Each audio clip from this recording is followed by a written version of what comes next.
drops, drop your take. It's a Purple Talkback Tuesday on KFAN. Open the iHeartRadio app, hit the red mic, and in 30 seconds or less, you can tell us your favorite Vikings moment from 2025. Winners all day. KFAN.com, keyword contest for more information. KFAN.com, keyword contests. Hey, Mr. Wellness, I am 100% on the Wild bandwagon. I think that big turnaround early in the season made that easy, but then the trade for Hughes just put me over the top. Gotta love the lineup we have now. Our goaltending is great, and I can see us making a run this year. Yes, keep those talkbacks coming. Giving away tickets to an upcoming Minnesota Wild home game. Maybe you don't want to. Maybe you're not a believer. Maybe you don't think that they've done enough to gain your loyalty back. 54 points and 24 wins in the first 40 games. Considering how bad it was in the month of October, it feels like things are trending in the right direction. They're 21-4-3 since November 1st. I'd say it's more than just a trend. I don't think it's a mirage, but hopefully they can keep it going into the new year. I know everyone's favorite blogger will be writing about it ad nauseum, and he joins us now, what I assume is from San Jose, Michael Russo of The Athletic and TheAthletic.com. Good afternoon, Michael. How are you? Yeah, the Wild, they're having a rare practice on the road. I don't know if everybody's going to go on the ice, but with an afternoon game tomorrow and New Year's Day off in Anaheim or Newport Beach area, they're definitely getting on the ice today. Well, that's a good thing, right? I mean, because they haven't had an opportunity to practice hardly at all, just because of the condensed schedule, and it's going to be more of the same on the other side of the Olympic break. Yeah, exactly. I don't know if Quinn Hughes, actually, I got to look this up. I don't know if Quinn Hughes has practiced yet with the Wild. And if he has, it's been one. Yeah. So, I mean, that's just the way that this type of schedule has been. Here in the month of January, they just had 16, 17 games this month. They're going to have 16, 17 games next month. It's just crazy. And this is going to be a norm. This isn't like an aberration. This isn't going to be an every 4-year thing with the international calendar coming back to the NHL with the World Cup every 2 years and then the Olympics every 2-year cycle after that. I mean, this is going to be an every couple year thing where the schedule is super condensed, and we're seeing it throughout the National Hockey League right now, where just injuries galore. The Leafs just got banged up. We saw Vegas last night. They're without Eichel and Carlson and Theodore. Then they lose Hurdle 2 minutes into the game with the boarding major, and it just makes things really tough on teams. And the Wild went through it, and right now they're, knock on wood, healthy. Maybe this isn't as easy as just saying this, but couldn't they start the season a week or two earlier? We start October 1st. I mean, they're adding 2 more games to the regular season now, which I'm all for. The less amount of preseason hockey, the better, if you ask me. Throw on 5 more games in the regular season, but you got to figure out a way to make it work in a bigger window. Yeah, absolutely. And that is going to be the goal, is to start the season really starting next year at the end of September, which is basically about 10, 12 days earlier than normal. And so they've got to do it. They're going to have 84-game seasons now. I mean, right now, the last couple of years, the Stanley Cup Finals, especially if you go 7 games, it butts right up into the draft and then free agency. And it just makes, for teams that go and win the Cup or go to the Cup Finals, every year, like Edmonton and Florida has done the last couple of years, it makes for incredibly short off seasons. And, you see the byproduct of that sometimes with just the level of play on the ice. But, as you mentioned with the Wild and the callback before with the bandwagon, the one thing that I've been really, excited about covering this team is not just the wins, but the games are so entertaining right now. And, if you're a Wild fan, I know that everybody's always cynical because of the first round exits and, wake me up, show me when they win around. I mean, the goal of professional sports is to have fun, watch successful seasons, and then to be entertained. And the Wild are doing all of the above right now. Are you willing to predict 250 goal scorers on this team this year in Boldy and Kaprizov? We knew that we had the Robin to the Batman, but now do we have 2 Batmans? Yep. I think that's a well put statement, and if they're both healthy, they're going to both hit that. And this is as good as we've seen Boldy play. He's absolutely on fire right now. He's delivering every single night. He's playing a totally complete brand of hockey. And he's doing it on a shutdown line, which is, to me, even more impressive. because, by definition, you should be, you're going up against the best players every night. You're going to be in the defensive zone a lot, but he has been just phenomenal. And we saw the goal last night that he scored. So the Wild do such a great job with that line on the ice of getting the puck up and at him up the ice. And it just, it's created odd man rushes. It's just been really cool. Then Kaprizov just does his thing. The one thing I will say is now with Rossi gone, is I still think that is going to be the area that Bill Guerin's going to try to look at adding here at some point in advance of the March 6th trade deadline. It's not like there's just superstar number one centers out there that you can go and acquire, but we saw it last night. I mean, whether you're flipping Hartman or you're putting Yurov, the reality is that Kaprizov needs probably some help.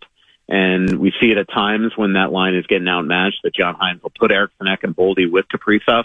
But at some point, they're probably going to have to get a real upper echelon center that's going to play with those guys and even out the lines, and we'll see if that happens. So my wish list, and again, I'm like on the Brett Blakemore school of thought and asking this question. I'm just a rube. I'm sitting on the sideline and I'm saying, all right, I want to go pick some guy off another roster that I think is gettable and I think that would fit in incredibly nicely here. And the name that I keep hearing is Ryan O'Reilly. Is that a target that you think would be a possible acquisition for Bill Guerin? And he already grabbed Quinn Hughes, which no one ever would have predicted.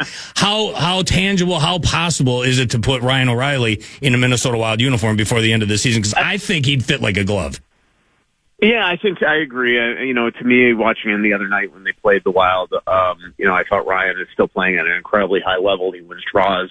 He's not the same offensive guy, but he's incredibly disciplined, great in his own end. He's going to start with the puck.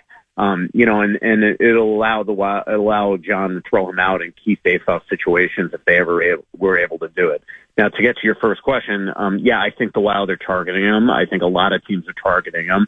Barry Trotz has been pretty open and honest about the fact that if he was ever going to move Ryan O'Reilly, it's going to be up to Ryan, even though he's got no trade protection. And then because of that, Ryan's almost going to get to pick a spot. And so, I don't see any reason why you wouldn't look at Minnesota right now. They have a really good chance of winning the Cup. But I don't know what's going on in Ryan's mind. I know he's entrenched in Nashville. They're starting to play great hockey. They got off to a terrible start this year. They've won, I think, 11 of their last 15 games. So right now they're putting themselves back into a picture where in this conference with so many teams actually at the bottom of the NHL standings, Nashville actually has a chance to, earn themselves a playoff spot. And so with the pressure that's on those guys in Nashville, I don't think that they're going to feel the need or the pressure to move guys right away. But we'll see what happens in the next, couple months as we get closer to the trade deadline. Who are some other names that are floating around out there? You don't have to even reveal your sources. Just tell me some of the from a fan standpoint, who's out there that you think would be a great fit on this team other than a Ryan O'Reilly that you think they could go get that would add to potentially the top six, could help them down the middle or add some scoring depth? Yeah, it's interesting because scoring depth, there's more of those type of players out there that could potentially be on the move. Like if Buffalo it does fall out and they don't re-sign Alex Tuch, maybe it's Tuch. If the Rangers are not a playoff team, maybe a Panarin.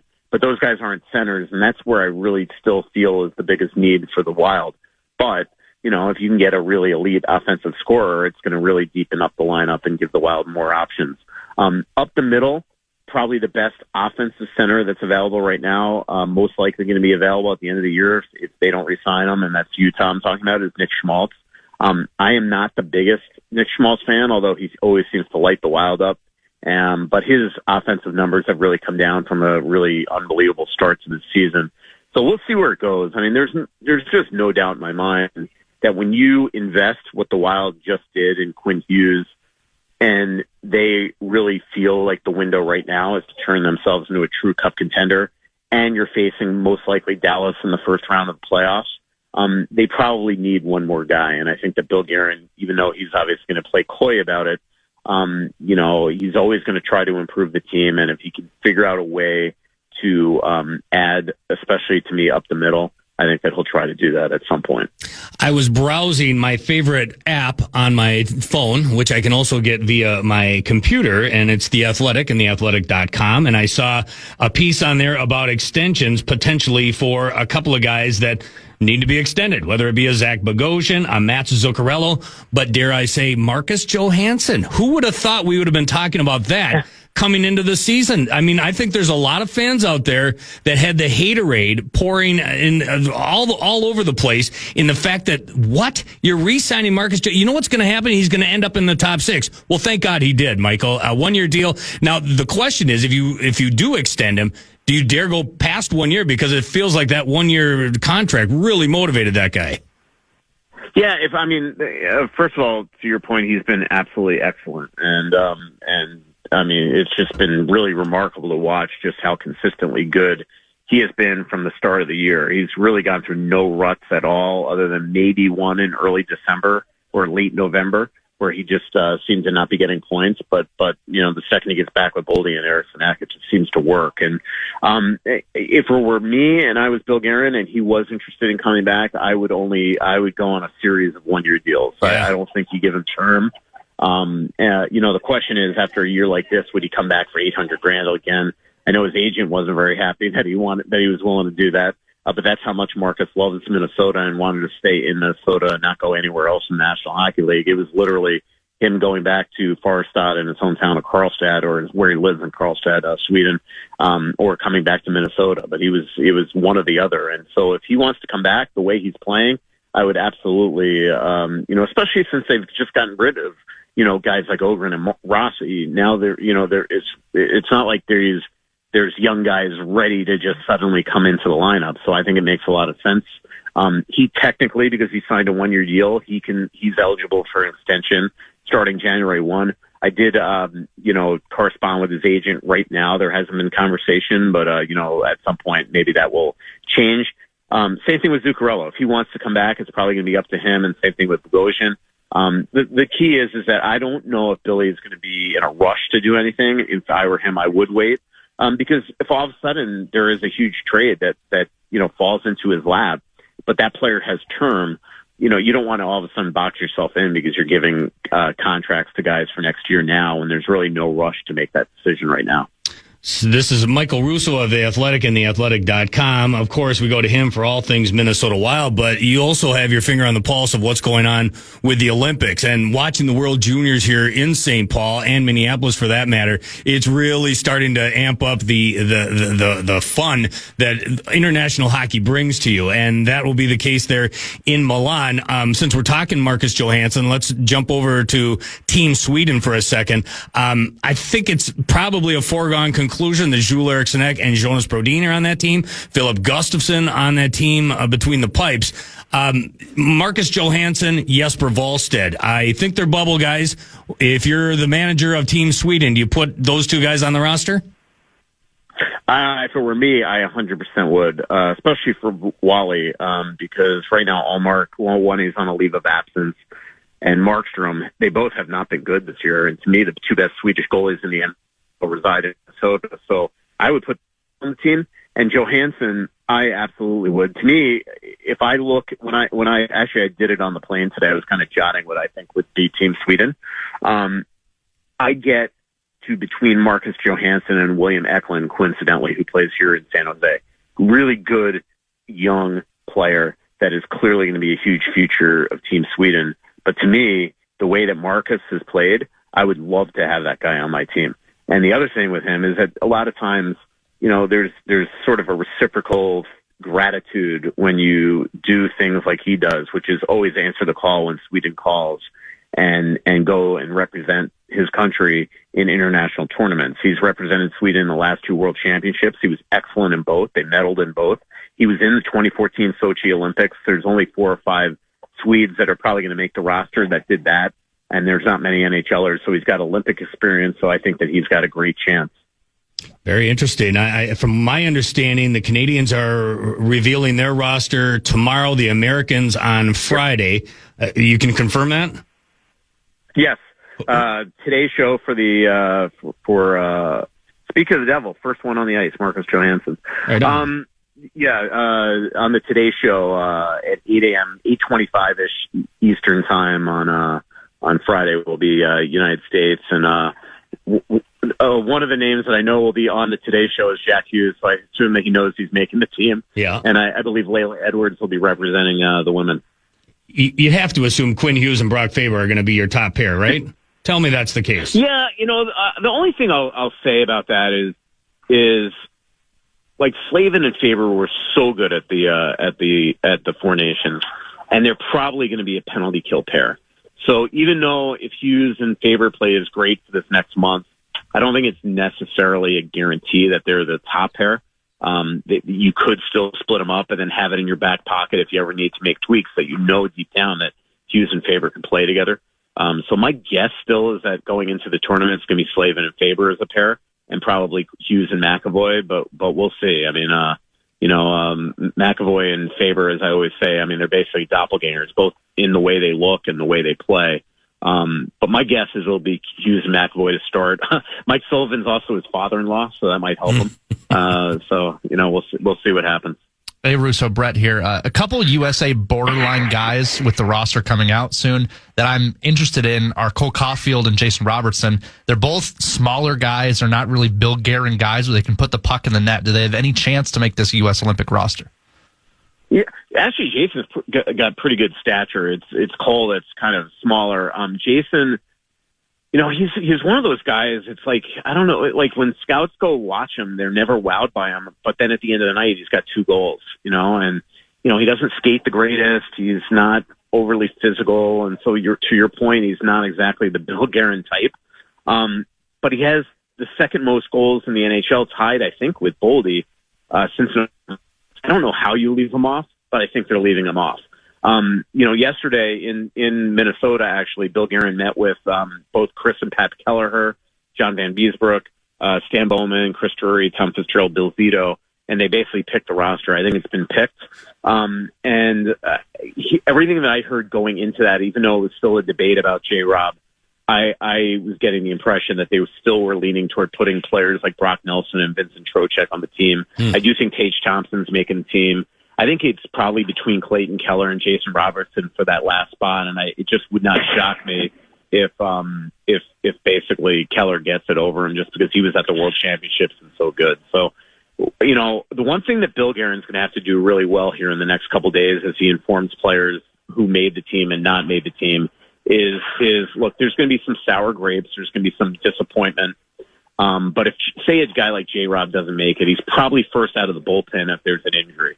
And as I mentioned with the Wild having 16, 17 games in January, all these teams in this league they're just a lot of hockey to be played, and they're a banged-up team already. So just because Jason may not wind up on the roster on January 2nd doesn't mean that he can't be on the roster February 7th when they all fly over to Milan. So Giuliani's got to do a really good job of convincing the players that are going to be understandably disappointed that, like, look, keep your head up. I might be calling you. This isn't about, this is about fit and things like that. He's going to have to do a really good job, and I think that he knows that he's going to have to do that. But when you have a talent pool as deep as the United States, these are the tough decisions that you have to make, and the goal is to make a really good team, not an all-star team. And I think that Bill Guerin and his staff really liked the way they played at the Four Nations, liked the mix of the players, and right now I think that there's going to be very few changes. Maybe 3 additions, if I had to guess. If I had to guess right now, it'd be Tage Thompson, Clayton Keller, and probably Seth Jones, but we'll see. They had obviously their final meeting yesterday, and maybe things have changed. I want to let you go on this note because I know you want to go watch practice, and I would definitely appreciate your time there from San Jose. Wild taking on the Sharks tomorrow. Extended pregame starts at 2:00. Puck drops just after 3 right here on KFAN. Let's briefly touch on the Canadians then. Give me your prediction. Biggest snub and maybe biggest surprise that'll be on that roster. Biggest snub probably Connor Bedard. I think that he's also going to be first out of the bullpen.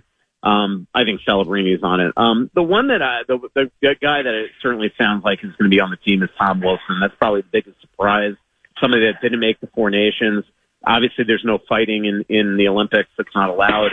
But on a smaller ice rink than an NHL size, when you are assuming that you're going to probably play, NHL, the United States or Sweden in the finals, I think putting a Tom Wilson on the team makes a lot of sense. So that's probably going to be the biggest addition. And as I said, Bedard probably the biggest snub. Are you going right from this road trip to Milan, or when do you leave? No, I leave February 2nd for the women actually start before the men. Yeah. So I'm going to cover the women's tournament start. So I'll get there February 3rd. I get there like a week before the NHLers. But yeah, no, I'll be back in Minnesota, and then I am on that the Wild have a trip to Buffalo in Eastern Canada. I'll be on that, and then get myself ready for the Olympics. Will it be weird traveling Italy without LaPanta chaperoning you everywhere? That's a good point. It's going to be relaxing. That's for sure. Much more relaxing, a lot less stressful.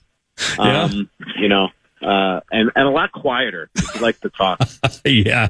Well, I don't know how you hear anyone. You've got your head buried in your phone every second of every day, whether you're texting someone or you're talking to someone or you're tweeting something. LaPanta's a little bit more aloof when it comes to that kind of stuff. So I know you'll have fun. I use the word obnoxious, but I hear you. All right, buddy. Go enjoy practice. Good luck, and we'll talk to you soon, I'm sure. Yeah, see you, Kevin. See you, Brett.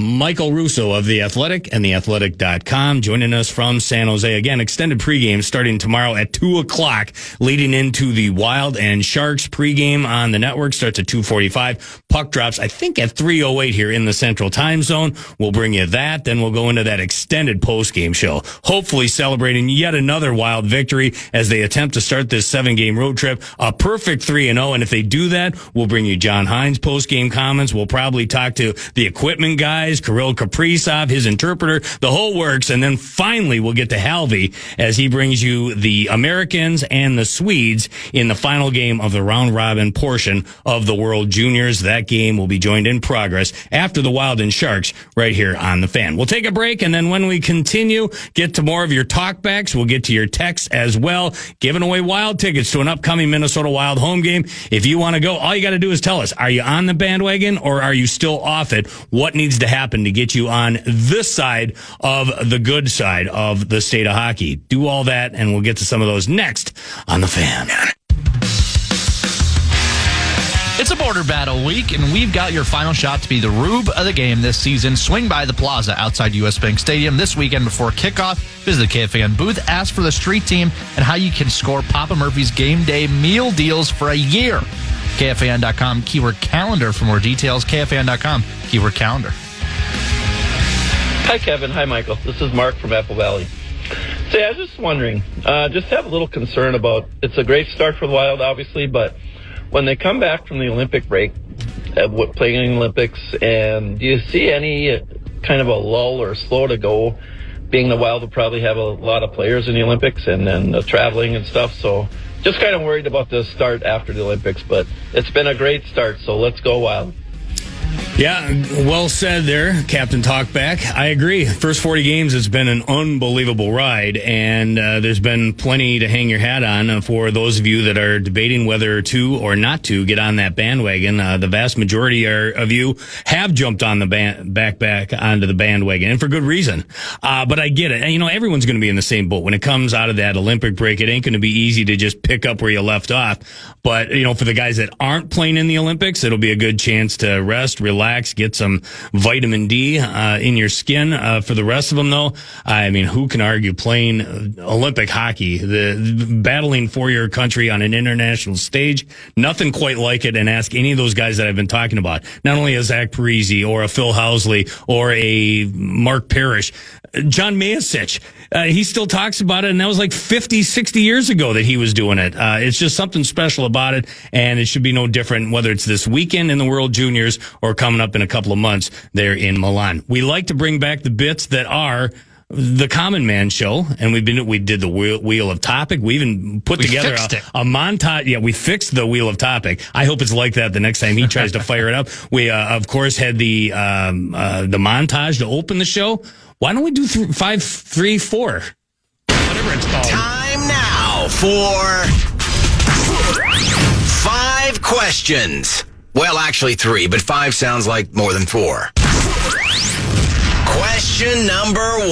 Now, first of all, time now for an in-depth look at the state of hockey. This is shocking. I was just going to say, we're not going to have time for 5. We might not even have time for 4 or 3, but we got to get in a couple and get away from the hockey, I was going to say. But let's do the Minnesota Wild. What do you got, Brett? Well, I got one question that I didn't get to in breakaway, so we're using it here. Okay. Danila Yurov got moved back up to the top line. Do you like him better, Kev, in the top line with Kaprizov and Zuccarello? Or do you like him on the Krem line? Is that what we were calling it? The Krem line with Tarasenko and Trenyan. Where do you like Danila Yurov in this lineup as it stands right now, December 30th, 2025? This is where I could go common and I could argue either point. Like whatever you take, I could take the counterpoint and make a valid argument. I like him in between those top 2 wingers because of the fact that he's reliable defensively, but I could also put him in a grinding role because he's so good. You know, he's not out there because eventually maybe for his offensive acumen, at some point he's going to get to that point where he's comfortable putting the puck in the net and being a little bit more prolific offensively, but he's so rock solid defensively that I don't mind him in a defensive checking role either. So I can make the argument either way, and that would be a good way to start an argument with you. You pick one way and I'll go the other way and we'll go tooth and nail. Yeah, I agree with you that you could make an argument either way. I do like him on the top line. I think him and Kaprizov pair well, and I like having a top center that's young and exciting, put the puck in the net. He's very good. You always like to root for the young guys, though, I do. Regardless. So, Question number 2. All Vikings, let's win this game. You'll hear us yell for more. It's now time to take an in-depth look at the state of the Skull. It's Border Battle Week, and it is maybe the most meaningless border battle in border battle history. Oh, there's been a few. The Packers have absolutely nothing to play for. The Vikings have absolutely nothing to play for. They're more or less locked into a 15 to 20 pick. The only thing that they could play for is potentially a 4th place schedule, which is a difference of like 3 games. And the Packers, they've got nothing to play for. They're locked in their seed. They're 7 no matter what. They control nothing. What's the best case scenario for Vikings fans on Sunday? Send the Packers into the playoffs with a limp. I don't care what it looks like. I don't want anyone to get hurt, but okay. I want them to go in with their ego bruised. Come into US Bank Stadium and think, okay, we got nothing to play for. We already know we're going to the playoffs. Well, here you go. We're going to light you up for 30-some points. The defense is going to lock you down, and you're going to go into the playoffs thinking, maybe we're not as good as we think we are. Oh, we're already thinking that. Don't you worry. One more. Question number 3. Humorous or heinous? We were trying to get out of hockey, but I brought it back because I wanted to. This Barzal story, are you familiar? I'm not. Matthew Barzal, Islanders player. 2 hands. So Mason Marchment, Yep. Blue Jackets. Yep. He kind of stuck out a knee. It's the equivalent of like a chicken wing, but with Schaefer. the knee. Yep. Yes, knee to knee. I did so see then that. Barzal skates over and 2-hand Paul Bunyan axes him right on top of the skate, which any hockey player knows that's like a top 2 place to not get hit. Yeah. That is somewhat padded. He gets a $5,000 fine, which is maximum, no suspension. Is that slash? Humorous or heinous? Marchman is one of those guys that if he's on your roster, you love it. But he's on the opposition, so you love to hate him. And he's one of those guys. He had it coming. You know, he stuck out his knee on Matthew Schaefer, one of the 100%. great young players in our game today. And you just can't run around with reckless abandon like that. So he got what he deserved, and it's too bad that he got the 2-hand chop right over the top of his skate laces. And you're right. Hurts like hell, but he had it coming. And that's it for today's edition of 5 questions. Well, actually 3 questions, but 5 sounds like more than 4. Quick break, and then we'll wrap it up. You're listening to Fallness and Blakemore in for Common and Molesky on The Fan. Fan. Back into the USAN, they'll return the favor. It's backhanded deep, time expires, and Team USA in a thriller takes down Team Slovakia. The final score, USA 6, Slovakia 5. So much fun at the World Juniors. Halvey and Mark Parrish on the call last night at Grand Casino Arena. We got the call here on the radio side. On the television side, NHL Network doing a great job. And the guy that's on the sidelines is John Morosi. Joins us now, I assume, in St. Paul. John, I'm Kevin Fallness here. Thanks for joining us here in the Twin Cities. Kevin, I'm thrilled to be here. Thanks for the invitation to be on the show. I love this tournament, and St. Paul and Minneapolis, both perfect hosts. So it's been a great way to spend the holiday season. I was going to say, you guys are covering Team USA much like we are on the radio side of things. How much fun are you having? I don't think they've played a perfect game as of yet, but here they are 3-0 going into the final game of the round robin matchups. Well, Kevin, that's the fun of this, right? It's not perfect hockey, and that's why we love it. The last game they played against Slovakia, they're down 2-0 after a pretty poor first period by their standards, and they come back to win 6-5. That's why this tournament is so much fun. It never disappoints. There are wild games. There are unexpected outcomes, stars that you didn't expect that you were going to see that then become household names. The U.S. has a young defenseman, Chase Reed, who, by the way, is celebrating his birthday today, who is now 18 years old, but he was in the North American Hockey League at the beginning of last year, and then he found his way to the OHL, and now he's a star for Team USA. It's not supposed to be perfect for it to be entertaining.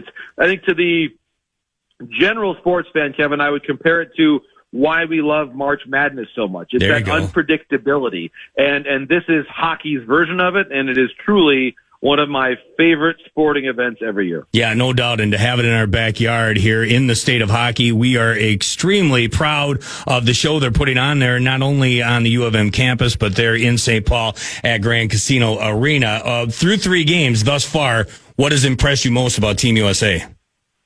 Well, I think that the resiliency has really stood out. And you look at the ability, Kevin, for the Americans to find different ways to win despite some key personnel not being available. You think about from the beginning of camp, they've lost Trevor Connolly. He was supposed to be one of their top power play wings. They've lost now Cole Hudson with that very scary injury in their second game. And then Max Plant from Hermantown was injured there in game 3. So it's been the ability to withstand some adversity. They've now had in 3 games, they've had Caleb Heil start twice. Nick Kemp start once. There were some questions about how the goaltending would go, and I think that it's been at least solid. Yes, there were plenty of goals given up in the last game, but I think that had a lot more to do with some defensive lapses than it did any sort of shortcomings on Caleb's side. So I think it's been that. It's been so much fun to watch. Will Zellers, of course, a local guy here from the Twin Cities, and to see what he's done, of course, 3 game-winning goals. He was not someone that we expected to be a key player necessarily on this team. In fact, he was the last forward invited to camp, where he was back in Grand Forks, not really expecting an invitation necessarily after the fact. And then he got the call, and he's come in, and all of a sudden he's become the U.S.'s most reliable goal scorer. So that's what I love about this tournament. You don't know who the stars are going to be. You have to let the stars in the games tell you what the stories are. And I think it's all leading up to a phenomenal New Year's Eve. It's always, as part of this tradition, Kevin, with the tournament, as you know well, New Year's Eve is always the culmination of the preliminary round. Almost always the U.S. and Canada are playing massive games, sometimes against each other when they're in the same group. But tonight, of course, or tomorrow rather, it'll be the U.S. and Sweden, and then Canada with Finland. So this is exactly in a lot of ways how we expected sort of the macro results to play out. But how we've gotten here and the stories and the people that have emerged. Adam Kleber from UMD has been fantastic. He's been having to play on his offside following the injury to Cole Hudson. So I think some really, really important names that have represented the U.S. very, very well. Give me a preview of tomorrow night then, the culmination of the round-robin tournament portion of this tournament. It has the Americans going up against Sweden. Both teams 3-0. Both teams far from perfect thus far, but again, like you said, that's the fun of this tournament. What should we expect in the final game? Well, a few things. First of all, I'll say this. If you are in the Twin Cities and if you love hockey and you have been waiting for the moment to really dive into this tournament, tomorrow is the time, okay? Yep. 5 o'clock local time at Grand Casino, the U.S. and Sweden, one of the great rivalries, especially in this tournament. The U.S. actually, they won gold in Sweden against Sweden in a raucous atmosphere in Gothenburg 2 years ago. And the Swedes, obviously, is a different group of players, but they remember this, and they want to get their revenge. And tomorrow night is part of their opportunity to do so. Some very highly regarded prospects on the Swedish side. Anton Frundell, a top prospect with the Chicago Blackhawks. Jack Berglund, their captain, I've been very impressed by him. There's been some buzz around Ivar Stenberg. He might be the number 1 overall pick in the draft this year. Alphonse Frey, who has been really good for them on the defensive side of things for Team Sweden. So they've got plenty of talent. I think talent for talent, this is a pick-em game. It's probably going to come down to execution, goaltending, special teams. The U.S. finally got their power play rolling there in the third game with some clutch scoring. James Hagens, who is one of the key players for the U.S., top-rated prospect of the Boston Bruins. He has gotten going now. So all of the personalities all coming together. And, of course, Bob Botsko, a great coach for this team, the coach at the U as well. So pick your storylines, Kevin. They're all there, and I would highly encourage anybody that hasn't had a chance to go to a game yet. New Year's Eve with us at the rink is a great plan. Tickets are available, worldjuniorsmn26.com. That's on the ice, off the ice. You guys are painting a wonderful picture as well. How'd you like your trip to Hermantown? Oh, loved it. And thank you for asking about that. I loved it. So we landed, as you know, camp was in Duluth, and so we got there. We had a long day of interviews, which is really one of my favorite days of the whole year, where you get to sit down with the members of Team USA for about 6 hours. So we get to Duluth, and literally the first place I went was the Hermantown Ice Arena. I got my rental car and drove right there. There were high school games going on and youth hockey games. I got a chance to sit down with Christy Plant, who's such a wonderful person, Max's mom. Of course, Derek Plant, everybody in Minnesota hockey knows Derek and what he's been able to achieve coming from Cloquet and Christy from East Duluth.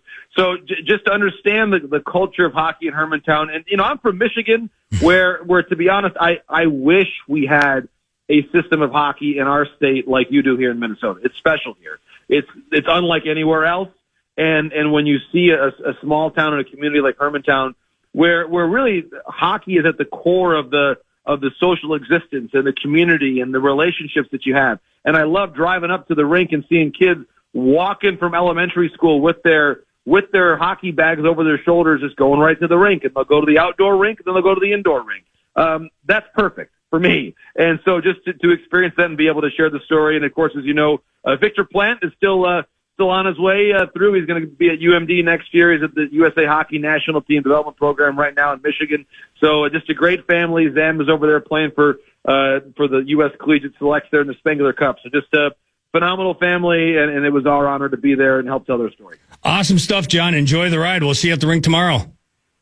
Sounds great. Looking forward to it, and anytime I can help, please let me know. But it's been an absolute pleasure to be here in Minnesota. Awesome, dude. John Morosi, sideline reporter for NHL Network. They've got the call on TV. Halvey and myself will be on the call tomorrow after the Wild take on the San Jose Sharks. We started the show ill-prepared, because if Molesky was here, he would have had an awesome montage. They would have saluted the Minnesota Wild through 40 games this season. So if you missed it, we went on the little website and we created an AI version of what we thought the montage should look like. We wanted it to have an ode to Common. It should be emotional. It should have Wild highlights. I don't know how this AI thing works, but they were able to put this thing together, and it was emotional. So let's relive it again as we put a wrap on the show.